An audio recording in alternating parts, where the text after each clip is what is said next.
Bu cinayet 87 I was not a 90-year-old. Bu cinayet 87 Bu cinayet 6 9-year-old. I would Bu not cinayet say. 6 Yes, of course. That's a pedophile.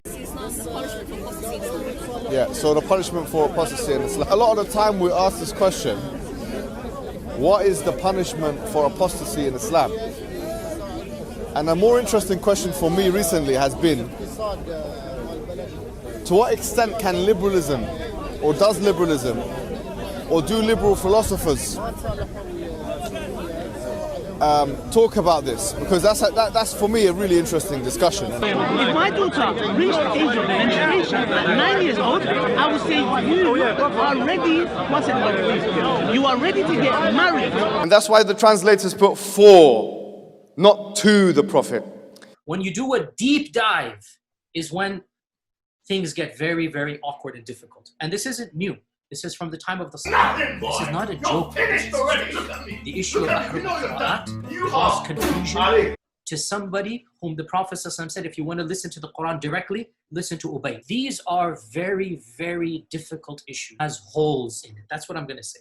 The standard narrative does not answer some very pressing questions. Nothing, boy. You're finished already. Look at me. Look at me. You know you're done. You are.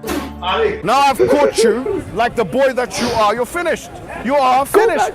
You're finished in my presence. Now I've caught you like the boy that you are. You're finished.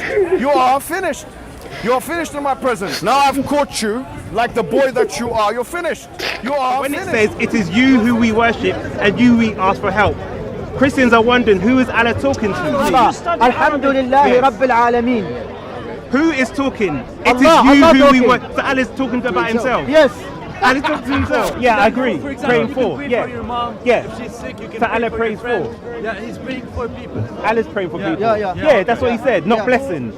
Then God tell him, no, Musa, tell him, yes, I do, but the way I am praying. So you admit God said, yes, I do. So God praying, yes. That if Muslims went to war with non-Muslims, then the result of the war would be that if Muslims are victorious, they would pick up the spoils of war. All of the equipment that were left behind, the swords and the shields and the spears and the arrows and bows and all of that, but also the personnel. They would take the personnel as prisoners, as may happen at the end of any war. But in those days, there was not a developed prison system to deal with prisoners of war, and prisoners were taken in as slaves, and then the women were taken as captives and then allotted to the male soldiers or sold on the open market. If they were allotted to a male soldier, it was taken for granted that the male soldier would then have access to her sexually. Or it was taken for granted that the male soldier would then have access to her sexually. And how does consent play into this at all, or can we understand anything about consent from this end? Like, does the female slave have to consent to that, or is it kind of like because she's owned and so therefore? In the classical thought, the understanding is that by virtue of the fact that she's owned, she does not have the right to consent. Or to withhold herself from her master. The master has the full right over her, and her consent does not play anything in this relationship. Wallahi, every single land, every single country, wallahi, with all their governments and all their military force and all their might and all their science and all their money and all their know-how, all with the exception of none, every country, every tree, every grain of sand, every mountain, every river, every ocean,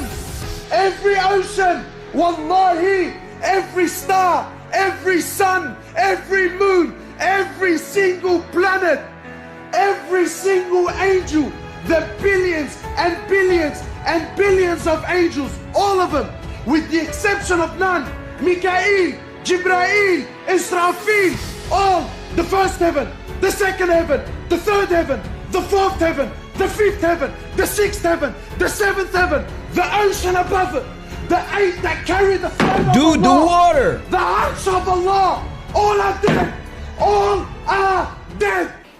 It says, and fight those who believe. Fight those who believe not in Allah in the last day. Hold on a second. This must be some mistake here. I think this is just a typo, I think. Let me check it out. I actually have a Quran. Let me check it up on my Quran. This is obviously a typo. We're going to get down to the bottom of this. Hold on, let me see what it says over here. Let me grab my little notes over here. This can't be. It says here, all right. David, it doesn't say that. It says fight those who believe not in Allah in the last day.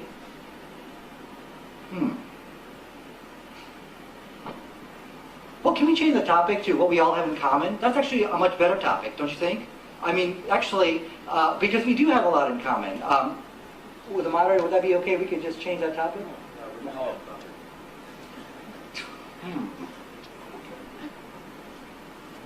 Fight those who believe not in Allah in the next day. You're an intelligent young man, and it would be a shame if something happened to you. You little boy! You little boy! You bastard!